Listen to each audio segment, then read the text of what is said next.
Now I'm going to invite you all to join us on a very well-known and loved spiritual. Over my head, I hear music in the air.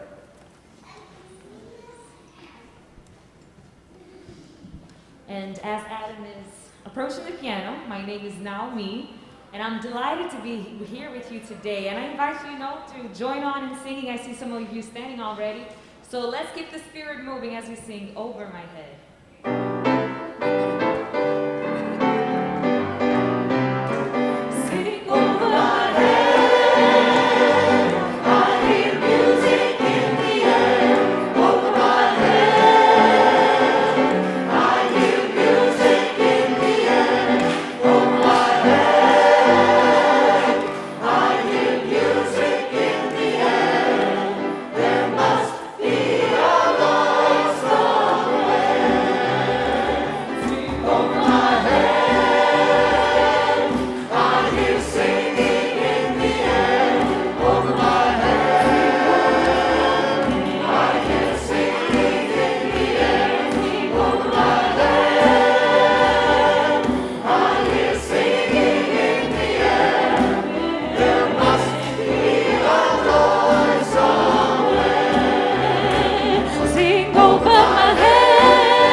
Ingathering is a piece called We All Smile in the Same Language.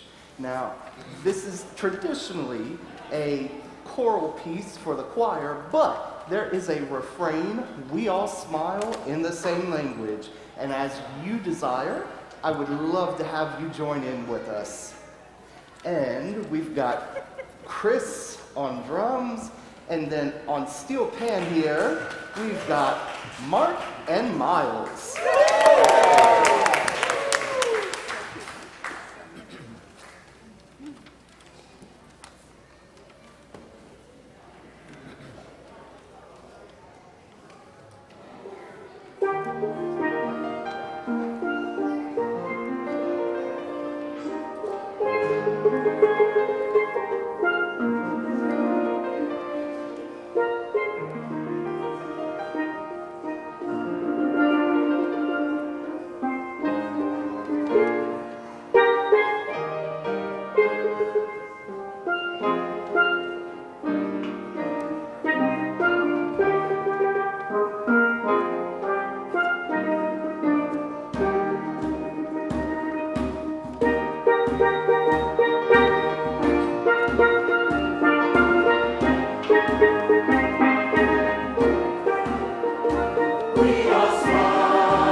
are united.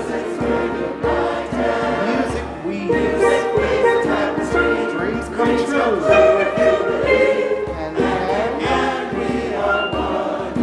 And we embrace that grace.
Good morning. I'm the Reverend Ali.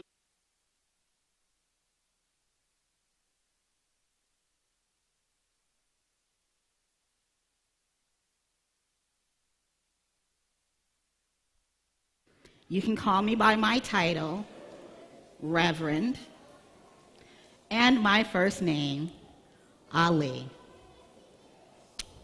Welcome to Cedar Lane Unitarian Universalist Church. Hello, good morning. Thank you, Reverend Ali. My name is Reverend Dayna Edwards, and my pronouns are she and her, and I am so inspired this morning by us living into our values of a noisy church being a healthy church. Yes. The children and youth of this congregation are joining us this morning until the time for all ages, where they will be sung out for their RE classes, but I'm getting ahead of myself because I'm so excited. I know. It is pretty exciting now. Whoever you are and whomever you love, whatever your beliefs, gender identity, immigration or documentation status, your disability, or wherever you're joining us from across the DMV region or across the nation or across the world, in person or at home, we welcome you to bring your whole, entire, beloved, imperfect, and perfect self here to this space. Yes, and if you're joining us for the first time today, please raise your hand. Awesome. And if you're online, you can type it into the chat. And someone, if you keep your hand up, will bring you a nice present. And you're invited to complete the newcomer form that'll be linked in the chat if you're online. And if you've been attending for a while and are interested in becoming a member, did everyone that had their hand up get a present? Make sure you get your present. Make sure you get your present. Okay. If you're interested in becoming part of this religious community, please reach out to me or Nicole Singer. And you can reach out to me by emailing abell, like the instrument, abell @cedarlane.org.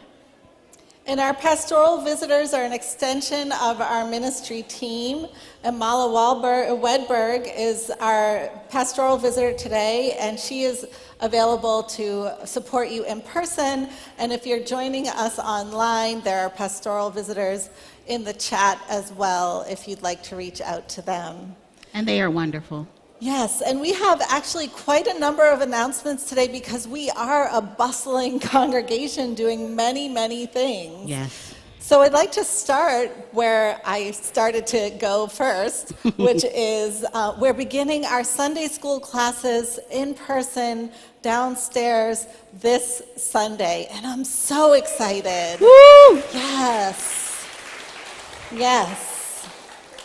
So after the time for all ages, when the singing starts, we will walk down to quietly, like little church mice, down to our classes and get started down there. And then after RE, everybody's invited to come back upstairs, the young and the young at heart, to join us for our ice cream truck to celebrate the first day of religious education classes. So make sure you have a ticket so you can get an ice cream from the ice cream truck. And Dayna, I wanted to say that the only reason that we have to walk down so quietly is because we're respecting the musician who's doing the work of upholding the music in our congregation, not because children have to be quiet in church. No. Right? And sometimes we get to be loud too and sing and do great things with our voices, and sometimes we get to listen quietly. And if you need help listening quietly, you can use our creative listening table in the back so that you can help keep your body still and safe, and so that we can be respectful to the people who have put in the hard work to make this service whole. That's right. And guess what else is happening? What else is happening? Dare to Dream tickets are on sale.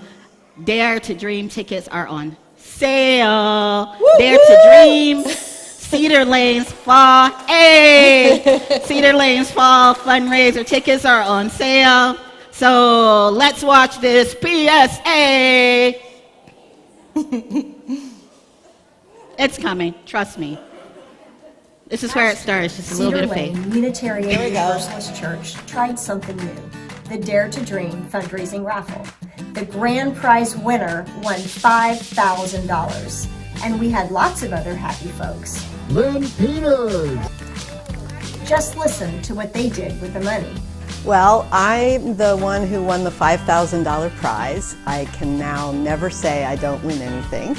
And with the money, I was able to offset a family trip, and I also donated a bunch of it, which felt really good. A massage, a much-needed massage. We were really pleased to win, and we decided that we were going to our favorite restaurant up in Frederick and have a wonderful, wonderful dinner. It was great. Hi, this is Molly Howe. Last year I won $100 from Dare to Dream, and I used it to start my mold remediation project. I hope other people will donate to Dare to Dream. The raffle was a huge success. Not only did the winners enjoy their good luck, the raffle raised more than $12,000 for the good works of Cedar Lane. Ticket sales for this year's Dare to Dream raffle begins on September 16th. You can purchase both online or in person at Cedar Lane through October 20th. The drawing will take place on October 23rd at church services. Won't you dream with us? Yes. Exciting. Yes, I'm excited. I'm very excited. So, as part of the good works that we do at Cedar Lane is to welcome in guests. And this next Sunday, we're honored to welcome the acclaimed Indian vocalist, writer, author, and activist T.M. Krishna to Cedar Lane. Oh, it's going to be great. Krishna is one of India's leading public intellectuals, an artist who speaks and writes about cultural and social issues. He's the recipient of many awards, including the Ramon Magsaysay Award in 2016 for his forceful commitment as an artist and an advocate to art's power to heal India, to heal India's deep social divisions, breaking barriers and of caste and class, and to unleash what music has to offer, not just for some, but for all. That's pretty awesome. Yeah, I'm I can't excited wait. for that. And our Board of Trustees wants to remind you about our listening sessions to discuss a name change for Cedar Lane. Have you all heard about that? Okay, cool. We had recently sent a letter, so everybody got the letter, stating that some of our members from diverse religious backgrounds have asked us to consider changing the word church to a more inclusive term. And our first session is this afternoon at 4 p.m. on Zoom. This registration link was in the email announcement sent to you on September 7th. We hope you can join us today. The date and time for future listening sessions will be listed in the e-news next Friday. And as we enter this time of reflection and remembrance, connection and community, we acknowledge that at Cedar Lane UU Church, we gather on the traditional lands of the Nanakashtank people, from which the name Anacostia is derived. That they were a part of and are a part of the Pataskataway group of tribes. We honor with gratitude the land and the people who have protected it for generations. We gather in remembrance of those who were enslaved and worked this land without choice or reward. We gather in gratitude for all who have gone before, whose love and labor helped to create and sustain this religious community. In this spirit we gather, in this spirit we begin. Let us greet each other online and in person. It is good to see.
Ooh, there we go. Uh-oh. At this time, I'm going to ask you all to stand, and there will be words on the screen for our hymn, Welcome.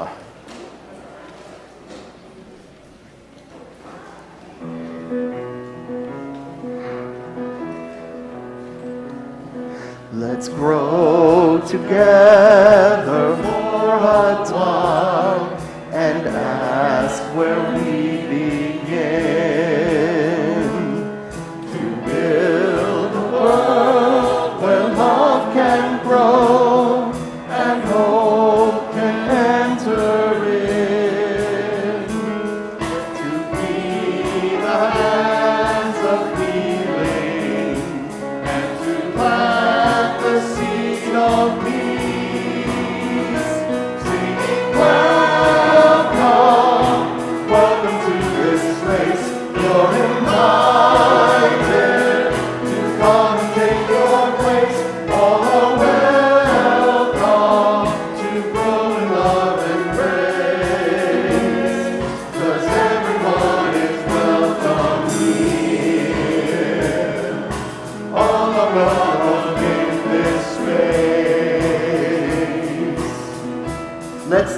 Together, let's talk of a time when justice works for all, where pride and power kneel to serve the lowly and the least. and joy will dwell within us as we join our hands to pray, singing welcome. Welcome to this space. You're invited to come and take your place. All are welcome to grow in love and grace. 'Cause everyone is welcome here. All are welcome in this place. Let's dream together. Let's dream together of the day when we will live in peace. A city built of love and light, of hope, of peace and joy. Where our mourning turns to dancing, every creature lifts its voice, singing welcome. Welcome to this space. You're invited to come and take your place, because all are welcome to grow in love and grace. 'Cause everyone is welcome here. All are welcome in this space, crying welcome, welcome to this space. You're invited to come and take your place. All are welcome to grow in love and grace. 'Cause everyone is welcome here. All are welcome in this place. Amen.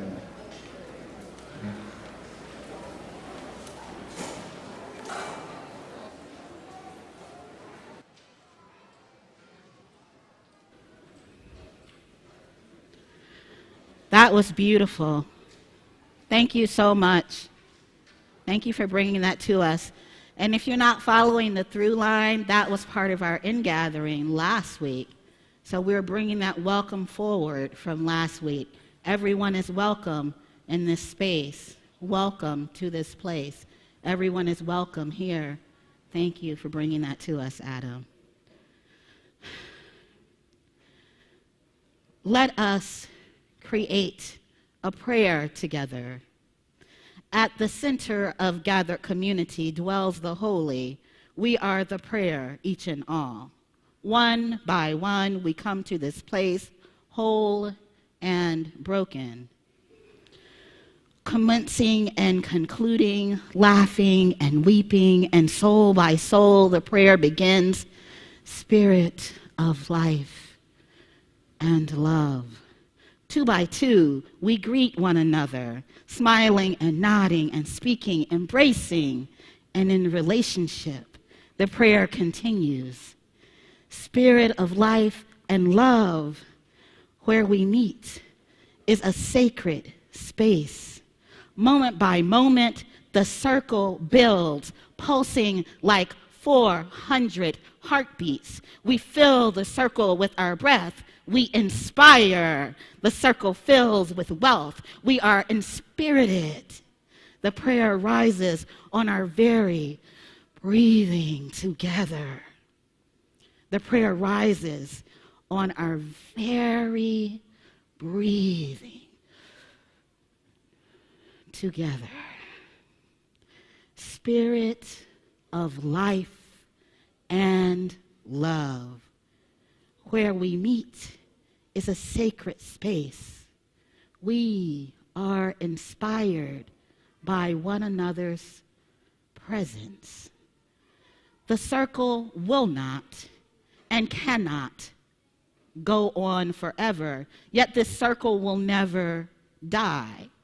What each of us finds here is what we are not. It makes us whole. It gives us strength to go out in the world beyond this holy community, beyond this sacred space, to begin yet another prayer. Let us pray. Spirit of life and love, where we meet is a sacred space. Where we meet is a sacred space, and we are inspired by one another's presence. At the center of this gathered community dwells the holy. We are the prayer, each and all. We are the prayer, each and all. Amen.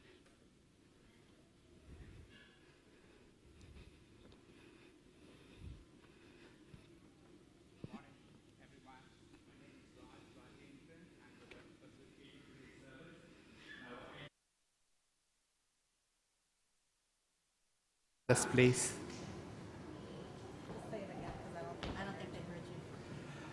I now invite the Kovac family to come forward and light the chalice, please.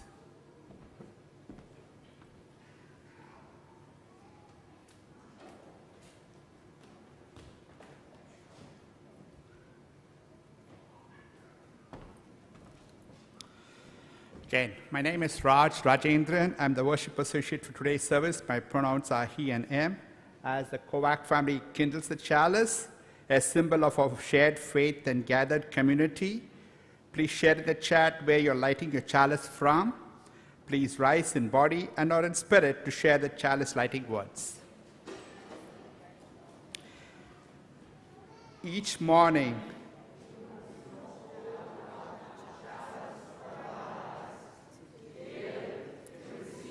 to carry back, we light the flaming chalice, symbol of our faith, as we bring sorrows, gifts, and needs to the of our religious community.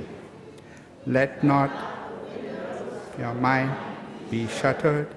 The light that shines forth lessens not the light within. Reaching forth friendly ray, it kindles to glowing life and kindred lights in other lives. Let your light shine. May all our ways be illuminated until every child shall be brought into marvelous light, hope, and promise. Thank you.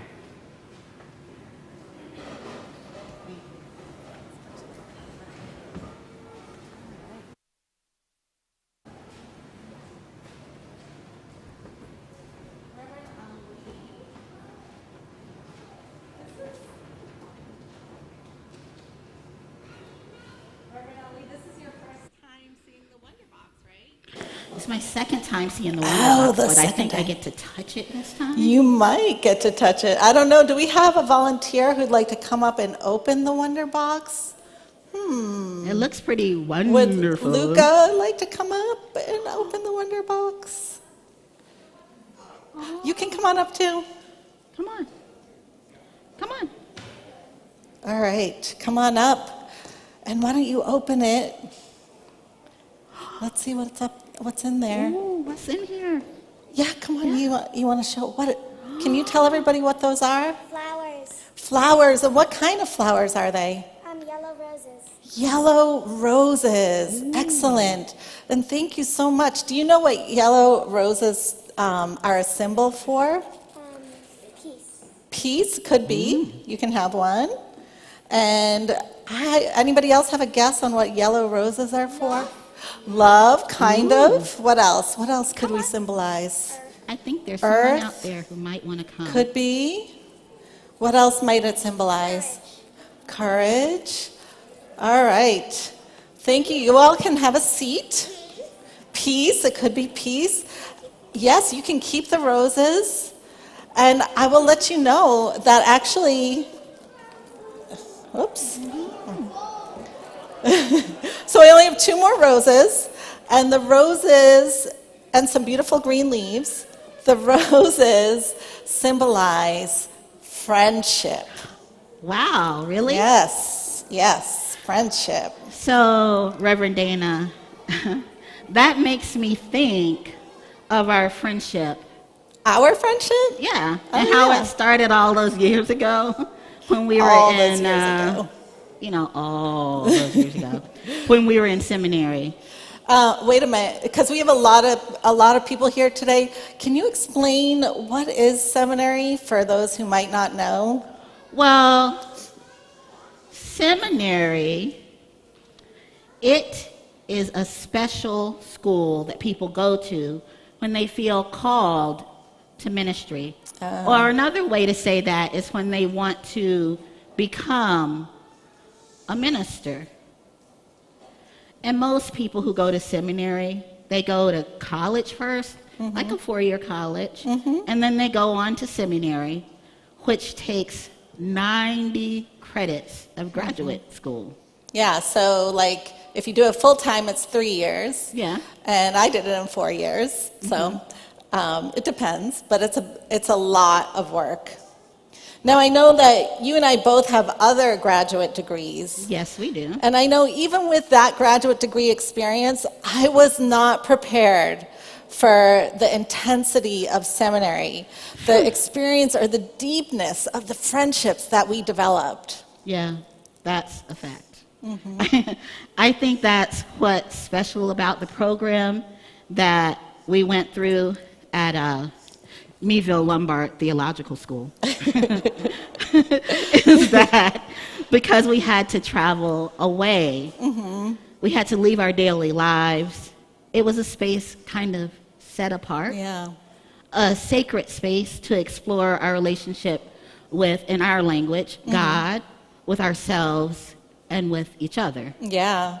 And one of my most moving experiences at seminary was the class that we took at Tulsa, Oklahoma, which was called Faith Formation in a Multicultural Ministry, or something like that. Something like that, yeah.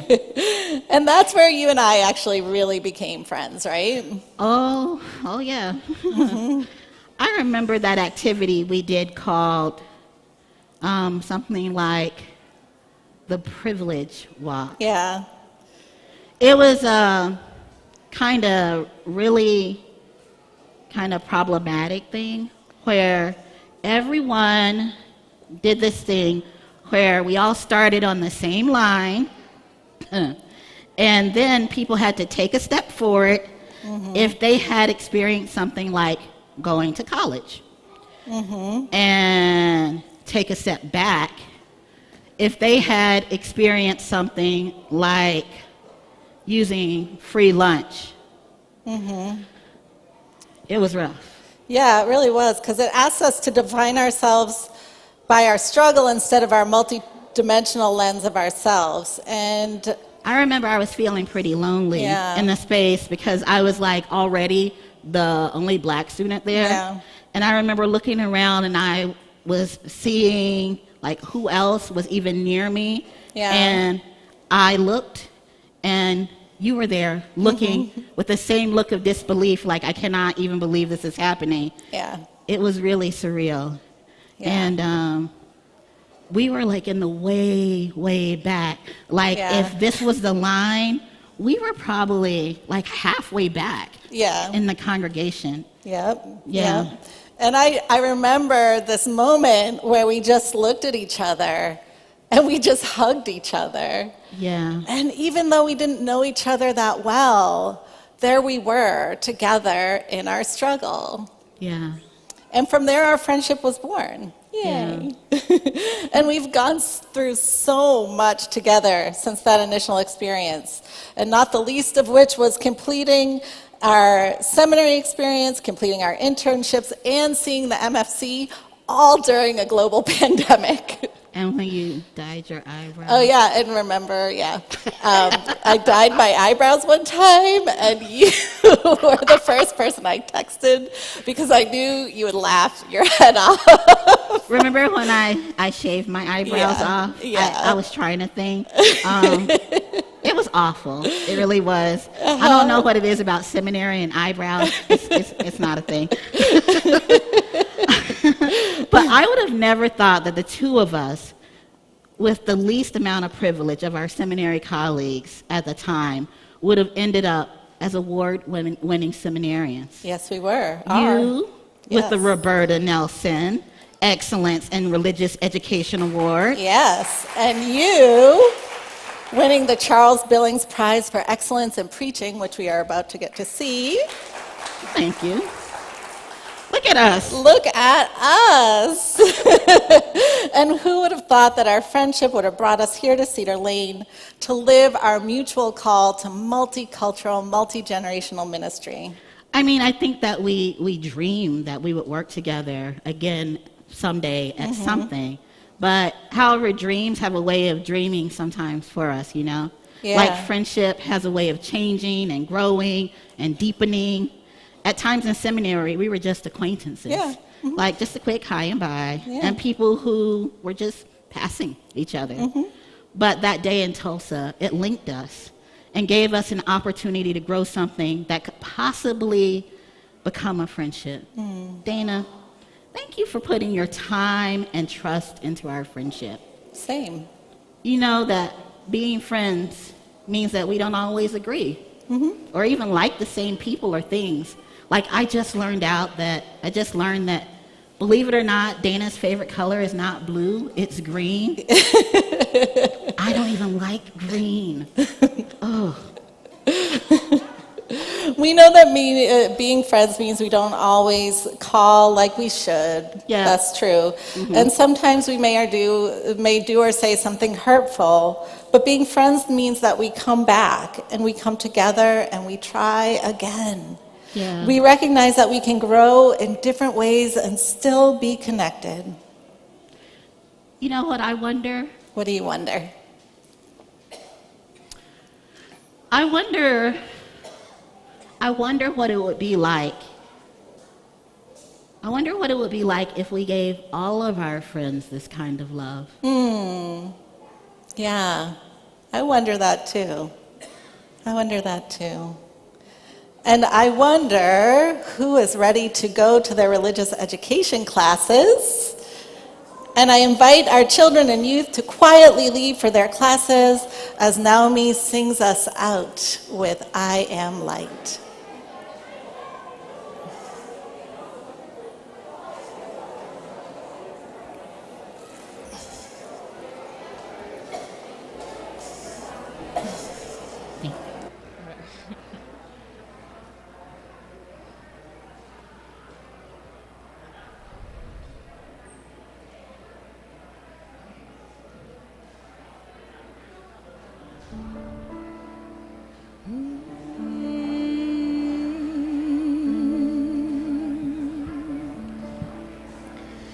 I am light, I am light.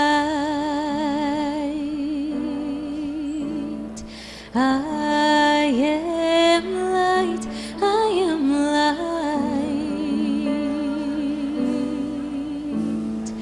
I am light, I am light.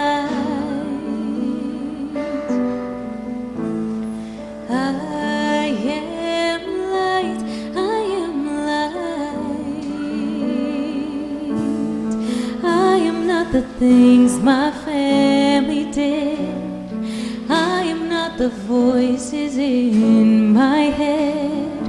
I am not the pieces of the brokenness inside.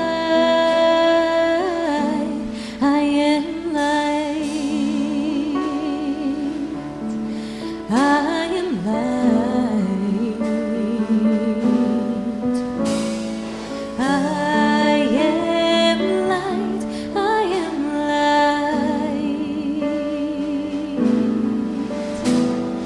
I am light. I am light. I am light.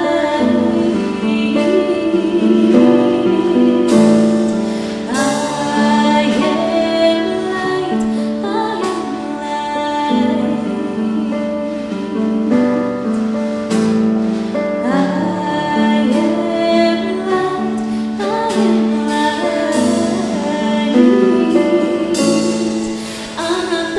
mistakes that I have made, or any of the things that cause me pain. I am not the pieces of the tree I left behind.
Lane with all of you.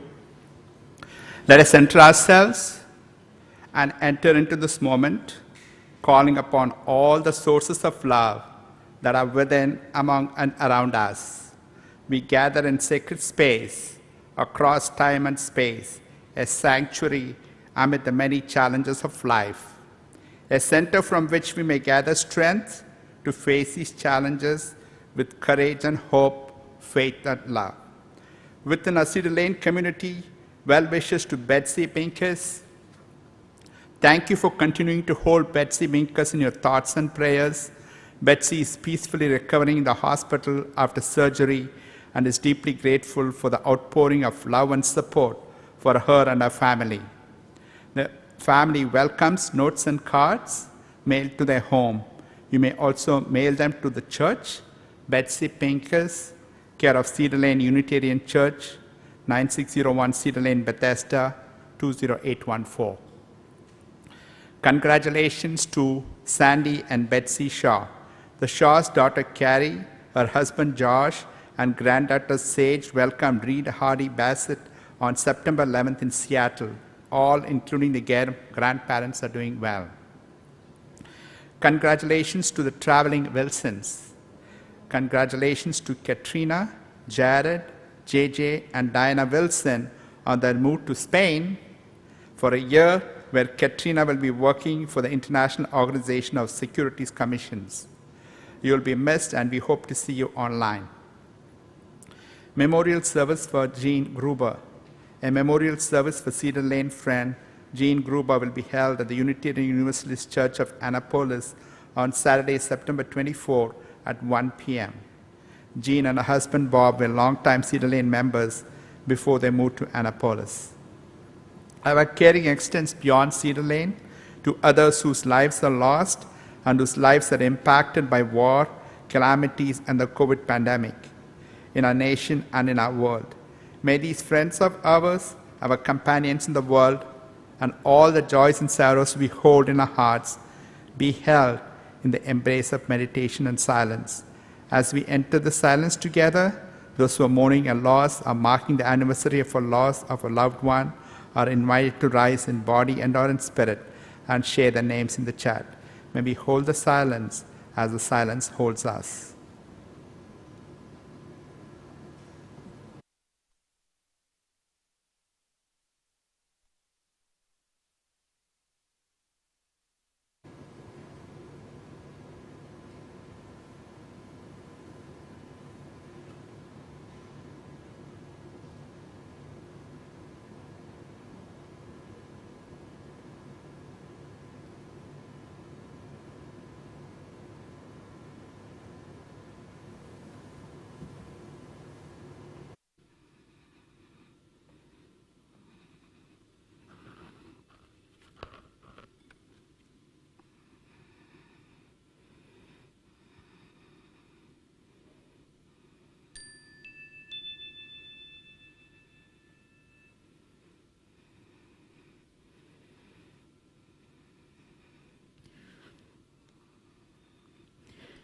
Each Sunday, we take up an offering to support the mission and ministry of Cedar Lane UU Church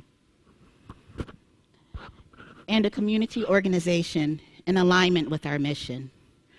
Our offering is an extension of our gratitude for our spiritual home, where we are welcome to be who we are, as we are, and to bless each other and the world with our gifts. Today, we share our offering with Mid-County United Ministries, MUM. MUM was originally a choice pantry operating in Wheaton Plaza. About 3 to 4 years ago, they decided to take the pantry to our clients to address transportation and mobility issues. When the pandemic hit, MUM went from serving 240 people per month to serving 700 per month. Nearly a 300% increase. With the increase in numbers of clients, the need for more food and more volunteers were essential to meeting their needs. Between the generous grants from the government and the generosity of our donors, MUM was able to provide a range of services. Some of the grants and funding have ended, but the need continues. The zip codes that MUM serves have the highest incidence of poverty and food insecurity in Montgomery County, and the second highest in the state. Your financial support is greatly appreciated. I invite you to support the important work of MUM by texting the word CLUCC with a dollar amount to 73256, or give online, or on PayPal, or through the QR code, or by mailing a check to the church, or placing your gift in the offering plate. This offering is really special to me today because MUM is really important to Betsy Binks. And Betsy was really, really excited about this being MUM's service. So please give. Thank you.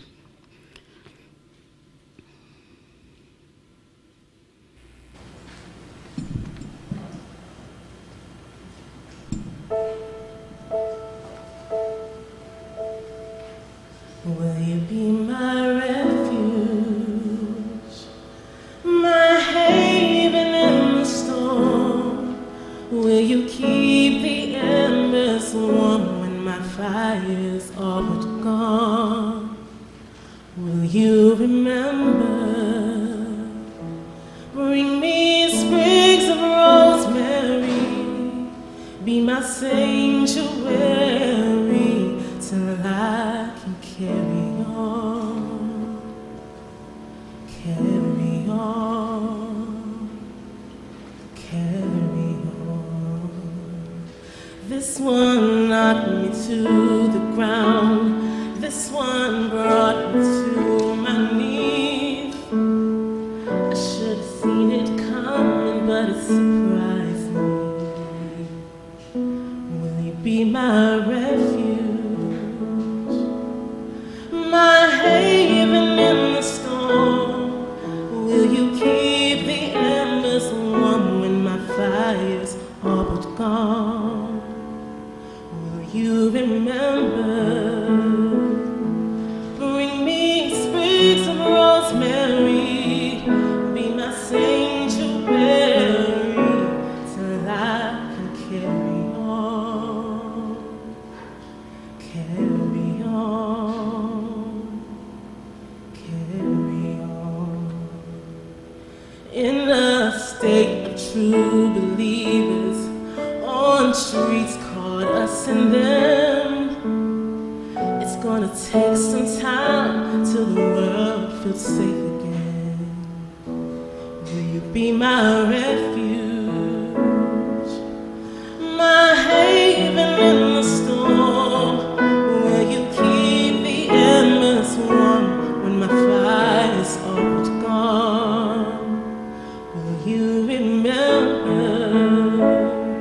Bring me sprigs of rosemary, be my sanctuary till I can carry on, carry on, carry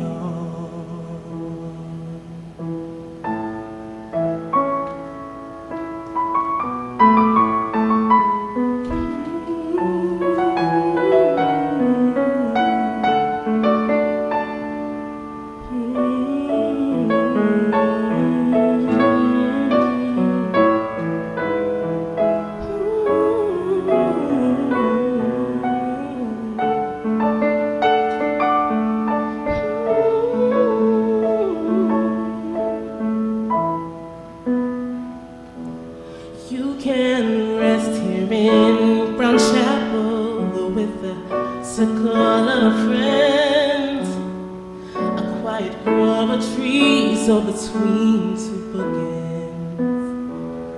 Will you be my refuge, my haven in the storm? Will you keep the embers warm when my fire's all but gone? Will you remember? Bring me sprigs of rosemary,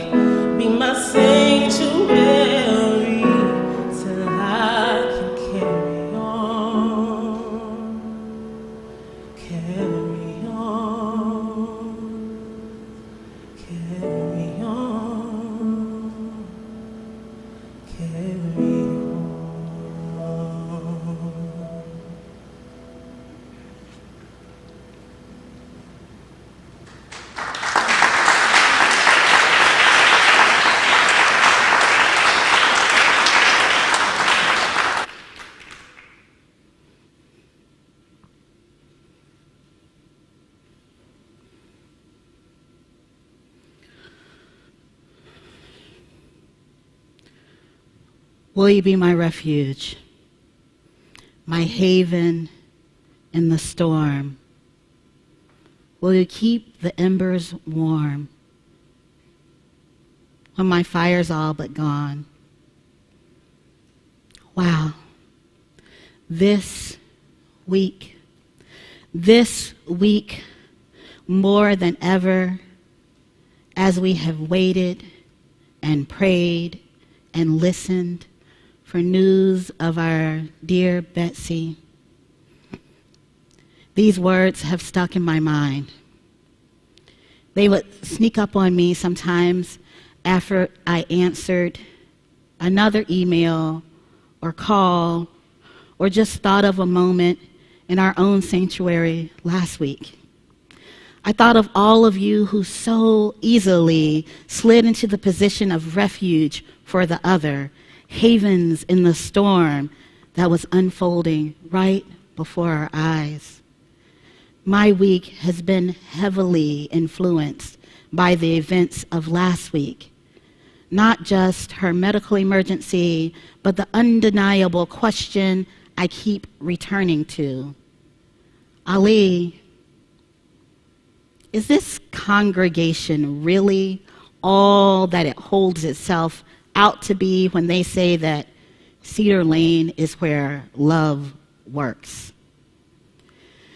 I received a declarative answer last week in big and small ways in my 21 days of being your assistant minister. I have seen love work over and over and over again in the ways that you hold each other up, you hold each other accountable, and you hold each other in community. Each of you light and dark, and each of you the divinity within, balanced and beautifully shaped to answer the call of love in this community, in your community, and in the world community. In this community, there seems to be an ethos of compassion and kindness that I find refreshing. It is in those qualities that a multitudinous level of real work can be done to continue building a just and loving world. The multi-generational, multicultural, multi-religious world that we saw in action when our beloved needed us last week. Cedar Lane is where love works. When I read that, I thought it was a bold claim for any congregation to make. Many of us have immigrated to Unitarian Universalist congregations because love wasn't working where we were. And to be honest, many have left this congregation because love hasn't worked for them here at different times. And in the last few years, Cedar Lane has been working on being a congregation that is consistently living its way into being the space where love is working. And that is difficult and tiring work. Love, like friendship, requires us to tend to it for it to continue to work. Like in our time for all ages, Dayna and I chose to remove ourselves from a harmful activity and then move into brave space and speak about the harmful impact we experienced so that the next group of students who participated in this course might experience their whole multifaceted selves as welcomed into this sacred space of learning and reflection at Meadville in that course. That was love working. Hopefully love will work in that way here with your 8th principal project and your widening the circle and your LGBTQ group and all of the other groups in which we are asking ourselves larger questions. We choose to lean on one another, Dayna and I, as we called our learning community in accountability and relationship. And this, too, is a foundation for friendship. If you are like me, pretty introverted, and fiercely independent, the idea of making friends is, well, kind of uncomfortable. It's uncomfortable because it requires me to take a risk. And taking risk is like something that doesn't always lead to a happy ending. And so, you know. But taking risk is important for growth. Imagine for a second some of the risk you've taken in your life. I think of my 2 children. One is pretty risk averse, and the other hasn't met a risk yet that they aren't willing to challenge. One seemed uninterested in crawling for a very long time. They held on to the furniture, and I wasn't sure if they would ever let go. And then, on their first birthday, they stood up and walked across the room. While the other, at 7-month-old, was running around the house, from sitting to crawling and climbing to running. I don't know. Both going through the same milestones in their own way, at their own pace. That is what we do with friendships. That is what we do with risk. And that is what I've learned as an introvert. It's not a race. Making friends, losing friends, deepening friendships, those are all milestones we reach in our own time. When I was a kid, I used to think I had so many friends because I was kind. I was told that I lacked tact when I was younger. I mean, it was true. And it was something that my dear mother worked on with me as I grew. And she used to ask me, please, before you say anything, ask yourself, is it true? Is it kind? Is it necessary? Oftentimes, what I was going to say was true, and it was necessary to me. But kind, I believed that kind was synonymous with being nice, and it isn't. I was much older before I figured this out. Author and process theologian Octavia Butler wrote, "Kindness eases change." See, that is the tough part. Kindness requires that you do the work of being genuine. It requires that you examine whether your goodness is actually helping the person. It doesn't let you tell yourself or others little lies to smooth the way and avoid a confrontation, whereas niceness allows for silence to fill the space where outcry should be, and it allows you to be quiet in the face of injustice, because nice people don't make a scene. Is your kindness actually kind? It's a hard question to answer when nice is just so easy. When nice will provide you safety and comfort. When nice doesn't really require you to ask questions of a system that has always treated you well. However, kindness, it isn't like that. Kindness is that feeling you got the first time that you witnessed injustice and did something about it. And I'm not talking about your first protest. I'm talking about when you realize that first time when you realize that you got more of something than the other kid got, that you might not have even known, and you rectified it by giving them some of the extra. That's what I'm talking about. That's what I'm talking about. That lesson that my mother was teaching me, that was kindness. That lesson that my mother was teaching me was a lesson that was a building block for learning how to be a good friend. Number one, in every situation that involves humans, there is your truth, there is their truth, and there is the truth. Understand that their perception colors their reality as much as your perception colors your reality, and act accordingly. Number two, the kindness thing to do is speak directly to the person with whom you have the issue. And number three, every issue does not require you to speak about it.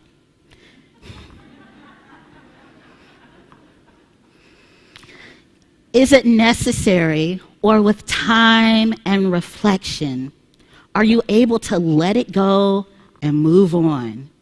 As the saying goes, do you want to be right, or do you want to be in relationship? That was a hard one for me to learn.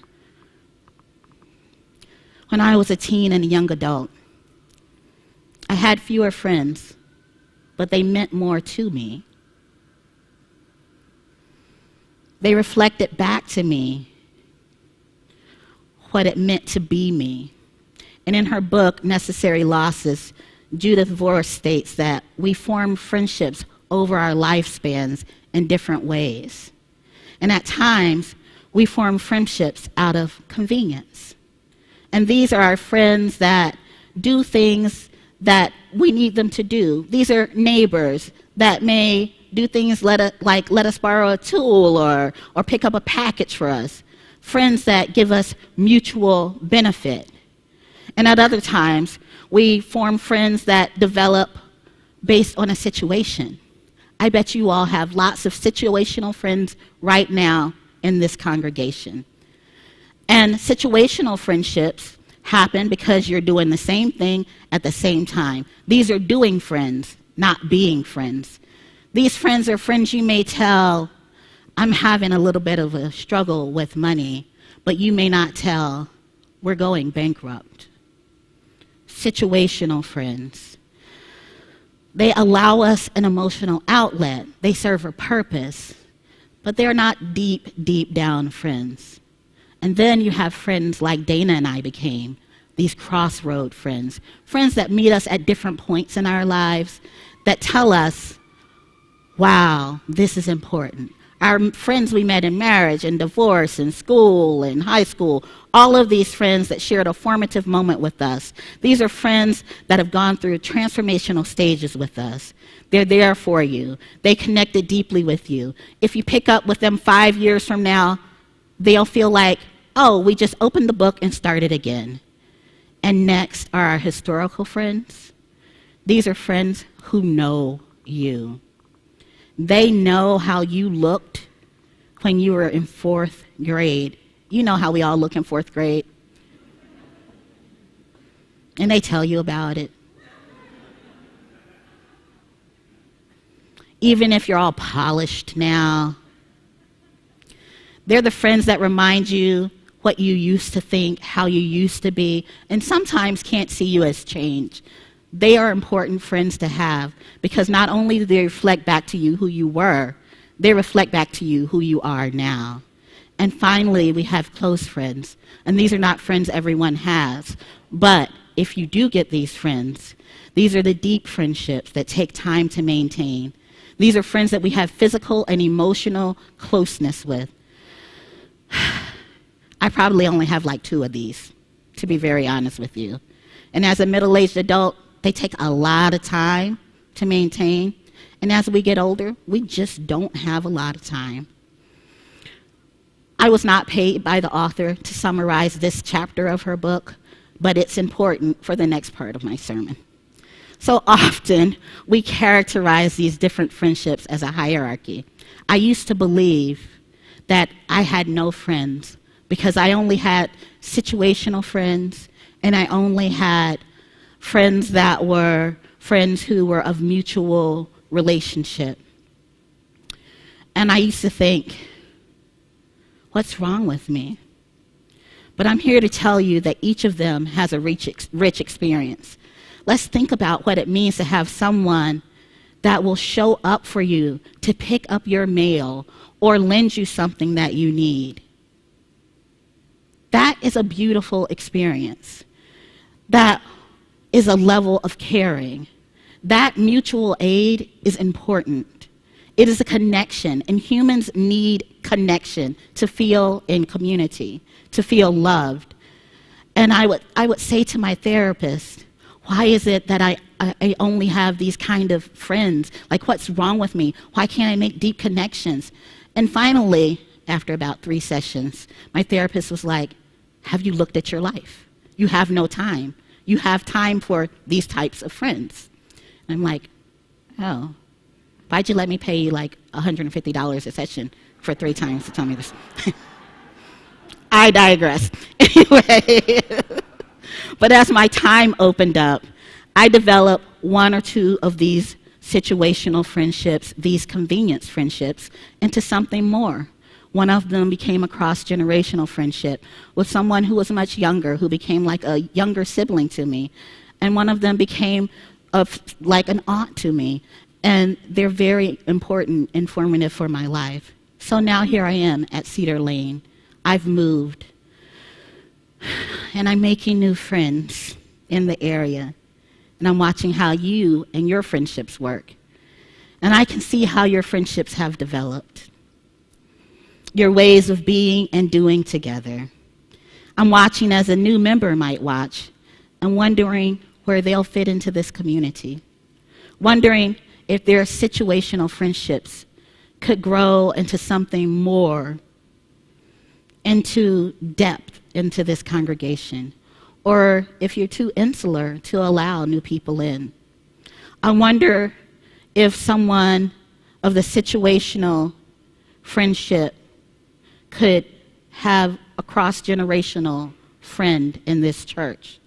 To do that, though, we would have to leave our comfort zones and volunteer for things maybe that someone of a different generation might attend. Or intentionally create a space where we have space for a cross-generational experience.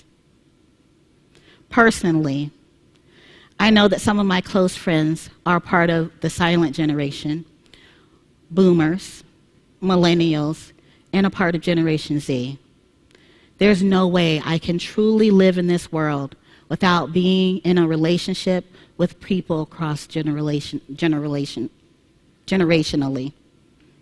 And parts of my ministerial portfolio include pastoral care, and parts of it include membership and multicultural ministry.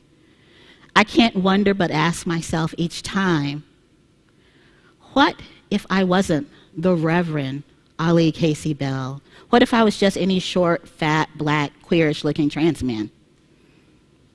Would anyone welcome me in here? What would that welcome look like? Would I be invited into an opportunity to build friendships over time? These are questions you must bear. You must bear them in your mind as you conduct yourself in this sanctuary and in your committees and on your committees. And you must ask yourself, who's here and who is not? And who have we not considered and why? What can we do as members of this community to promote the love we so deeply want to work in and through? It isn't always easy for us as humans to think outside of our homogenous groups. Isn't always an easy path. I understand. But you need to understand that for people to come in, they have to be welcome. And to be welcome, they need to find some friends. If you were to ask my friends, about me, they would tell you that I'm a realist. And if I am, to an extent. However, I believe the realest thing you could do is to love each other. And I wasn't sure I was ready to invest love into a maybe not friendship. I mean, love isn't easy. It is difficult. It is difficult work because it requires you to get out of your own way. It requires you to get out of your own safety zone. So I understand when you invite people in and you invest time, it may not bear fruit. But you're Cedar Lane, where love works.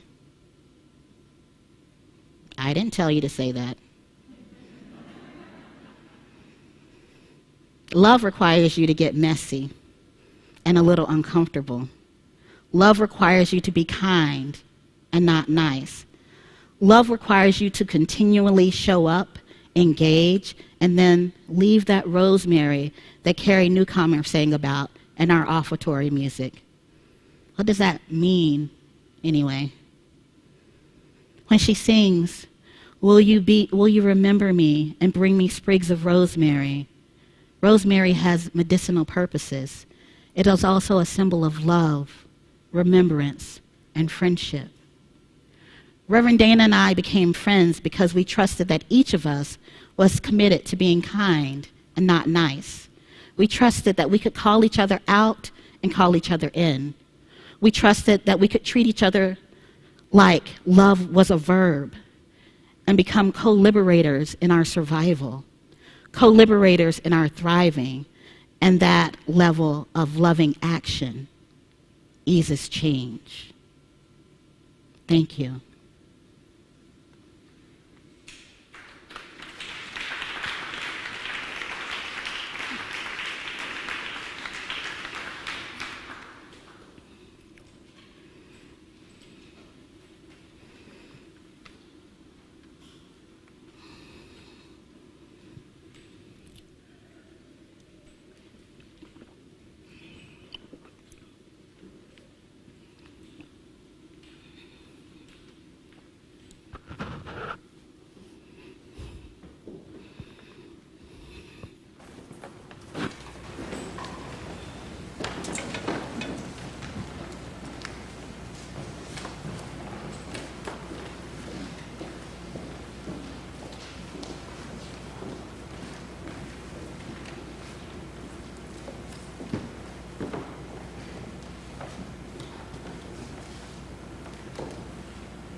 pray for me. I need you.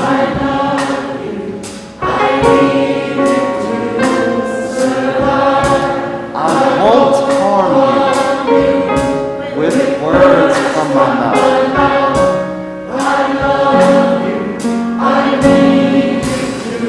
Turn to your other neighbor and say, I pray for you. You pray for me. I love you. I need you to survive. I won't harm you with words from my mouth. I love you, and I need you to survive.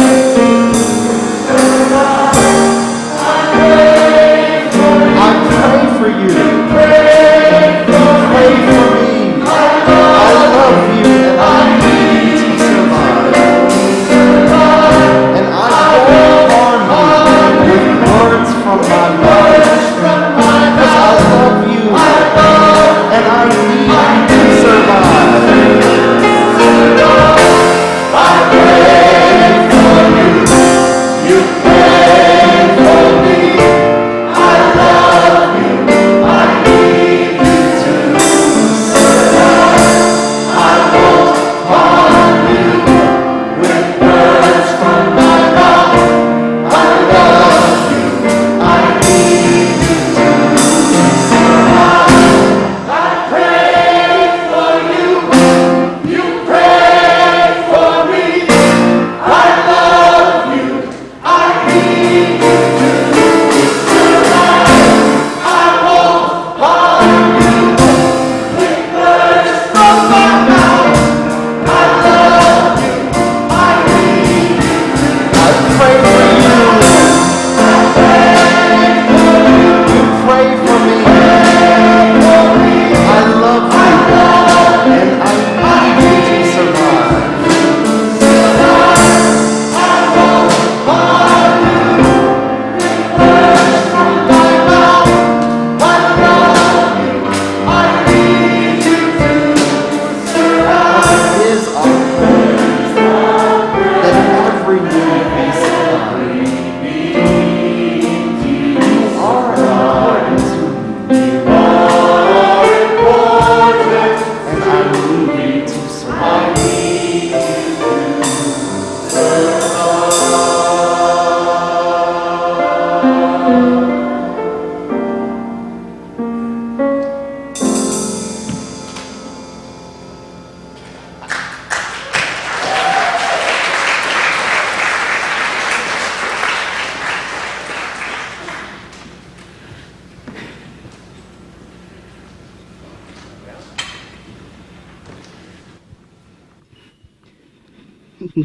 Hey, choir.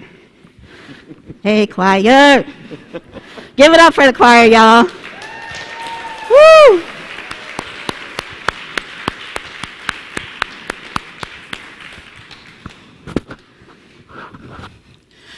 I pray for you. You pray for me. I love you. I need you to survive. Amen. Ashe. May it be so.